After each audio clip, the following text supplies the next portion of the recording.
Hey guys, this is Matt Invictus, and this is a big one. The subject has filled me with more disappointment and anger than anything else in comics, and that's saying a lot. The problems I'm going to cover here have been shocking fans and hurting comics for as long as I've been reading them. It's about the lowest points publishers are willing to sink to, and some of the worst decisions in comic book history. Basically, this is heavy. So let's get right into it. You've all heard of The Flash, and if you're a bit more familiar with the franchise, you've definitely heard of Wally West. He was the third Flash, and if you ask someone who's read a lot of comics, they'll probably agree that he was the best Flash. Most people know him from outside media, especially his excellent roles in the Justice League and Young Justice cartoons. He starred in the Flash comic for over 20 years, and during that 233-issue run, he gave us some of the best stories in not just Flash history, but all of DC Comics history. Lots of dramatic, high-concept stories with great ideas and character work, like The Return of Barry Allen and Terminal Velocity by Mark Waid, Dark Flash by Grant Morrison, and Blitz by Geoff Johns. His run introduced a whole family of great speedster characters, as well as the concept of the Speed Force, the energy field that gives DC speedsters their power. That's right, the idea of the Speed Force originated during Wally's run. You're welcome. As a Flash, Wally gave the Scarlet Speedster more depth than ever before. His stories elaborated on the powers of the Flash, but they also elaborated on his character. He embodied the working-class hero, an everyman who just happened to run at the speed of light. And despite his temper and hot-headedness, brought lots of progress, humanity, and hope to the DCU. Also, he's a redhead. Who doesn't love redheads?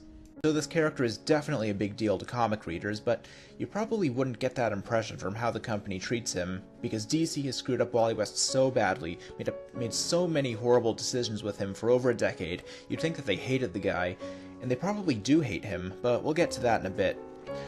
The problem started in 2005 when DC decided to bring back the second Flash, Barry Allen, and make him the main Flash again. Some people claim that this was a response to low sales on the Flash book, but that's not true. It was still selling fine at this point, but the plans to resurrect Barry were postponed a couple times, and DC kind of gave up on Wally's book during that time, causing the quality and sales to decline. So, just to be clear, DC didn't bring Barry back because Wally's sales went down. The sales went down because they decided to bring Barry back.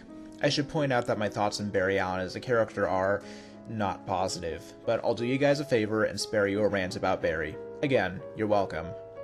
So in 2007, Barry finally returned, and instead of finding some way to have the two Flashes coexist, or at least keep Wally West fans happy, DC decided to make Barry the one true Flash and pretty much destroyed his successor. Wally's book was cancelled, and as Barry took over the Flash comic and starred in major events like Blackest Night, Wally was given the exposure of a Z-list supporting character. On top of that, Flash Rebirth, a story focused on Barry's return, was extremely disrespectful to Wally, making him look like an inferior sidekick to Barry, and shitting on all his accomplishments as a hero. But it got worse. In 2011, DC rebooted their universe, with another story all about Barry, and made several big changes to their continuity. One of the worst was completely erasing Wally from existence, so not only was he not appearing in any books, but he never even existed in the DCU. He wasn't referenced again for the next 3 years. So by 2011, DC had killed Wally's comic book, destroyed his legacy, turned him into a Z-list character, and then erased him from existence. It was already obvious that DC had no love for Wally, but it got worse. In 2014, Wally was finally brought back as a 12-year-old black stereotype who offended fans the moment he appeared. Aside from the subtle racism of changing a nice white boy into a juvenile delinquent and completely changing his backstory and personality, this new version of Wally West was clearly not meant to be the same character, but a replacement. It was the backlash to this new character that convinced DC to finally bring back the original Wally in 2016, 5 years after he was erased from existence. This move convinced most fans that DC had learned their lesson and were going to start treating Wally better. And for a while, things seemed fine, but all the hope and optimism soon came crashing down on us. The first issue was that they decided to keep the other Wally West around, without changing his name or backstory, and made him a permanent part of the Flash comic. I usually call this kid Fake Wally, but to be civil, I'll just call him the other Wally for now. So how did DC decide to balance two characters with the exact same name, in the exact same family? By excluding Wally from the Flash comic and giving the other Wally twice as many appearances and promotion. That's right, the new replacement character that offended fans took priority over the popular hero that fans were begging for. DC wanted the other Wally to be the main Wally West, and to keep the original in his shadow. While other Wally got to appear in Teen Titans and the Flash book with Barry Allen, Wally was stuck in a book called Titans with Nightwing and some other former sidekicks. Titans was a good book at first, but reading it now is It isn't pleasant. The characters aren't good, the writing isn't good, and it feels like a book starring heroes that DC doesn't give a damn about and just wants out of the way.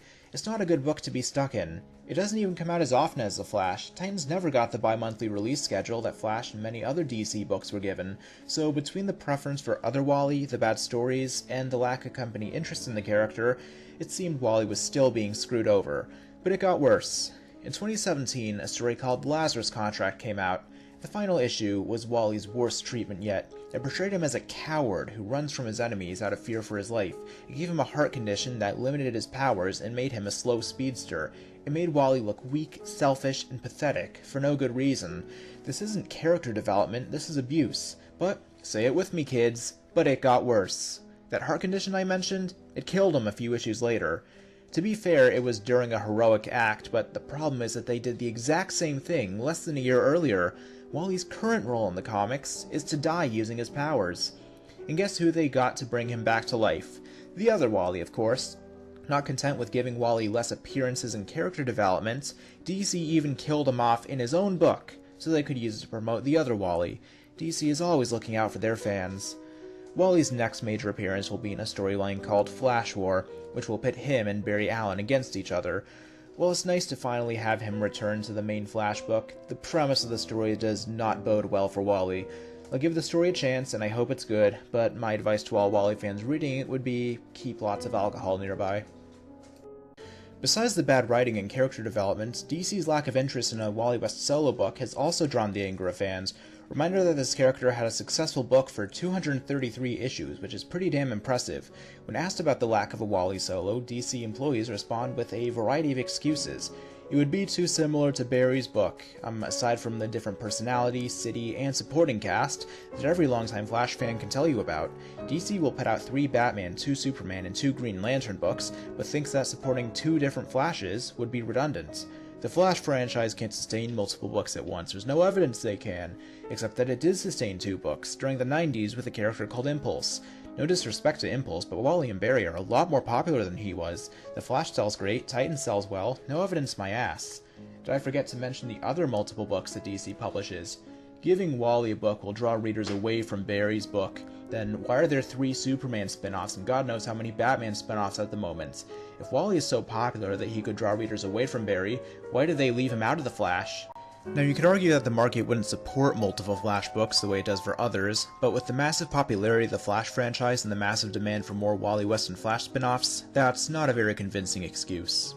When you get down to it, there's no real excuse for denying Wally a solo other than DC doesn't want it.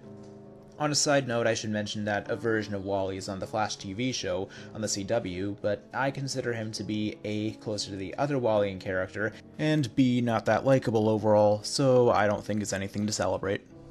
So let's look at Wally's current situation. Many of his adventures and accomplishments from his solo book are still erased from continuity and unlikely to return. His one recurring role is in a lame team book that makes him look weak, boring, and pathetic while not giving him any actual character development. He has no life or purpose outside the Titans, and no relevance at all to the DCU, not even the main Flash book, which he's been excluded from for all but 2 issues. He's been stripped of the main Flash role, and thanks to his replacement, he isn't even the main Wally West anymore. He has no solo book on the horizon, no recurring roles in any other comics, and DC seems completely uninterested in doing anything to fix this. This is not proper use of your character. At this point, it's undeniable that DC hates Wally to some extent. But why? Why are they so hostile to a character the fans clearly love? There's no way to know for sure, but it may have something to do with how Wally became the Flash. Many of the people in charge at DC are middle-aged, meaning they grew up with Barry as the main Flash. They probably see Wally as the guy who robbed them of their childhood hero by replacing Barry and resent him for it. But while Barry's death and replacement was handled as respectfully as possible, and Barry continued to be a beloved hero even in death, Wally was treated horribly every step of the way, from the destruction of his ongoing book, to the erasure of his accomplishments, to the constant sidelining and abuse. So what about solutions? How can they make up for over a decade of sabotaging this character? It's unlikely that he'll be the main Flash again anytime soon, but there are other ways to save him. Give Wally a new solo book, or even a team book starring the other speedsters, with Wally as the lead. Keep him in Titans, but make it a good series, instead of just a dumping ground for former sidekicks. Feature him in the main Flash book more often. If Barry's going to stick around, then let Wally have a relationship with him, and be a big part of the Flash franchise. And then there's the other Wally. If he's going to stay around, he needs a new name, and he needs to stop overshadowing the original. The way he's been used so far has been very toxic and very careless. And finally, they gotta stop treating Wally like an unimportant character just because he isn't the main Flash or the Flash that DC's most powerful employees grew up with. He's an important character to thousands of comic fans, and that will never change, no matter how much they want it to. If you're a Wally fan who wants to help this character, my advice would be to buy every comic he appears in, buy the upcoming Flash War issues, and collected editions of his solo book. Buy any Wally West merchandise you see, and support any outside media he appears in. And pray every night that DC gets some new publishers who actually respect their characters and their fans. Being a comic fan isn't always easy, but being able to rant about these things really does help. Thank you for watching, and be sure to subscribe. Good night, everybody.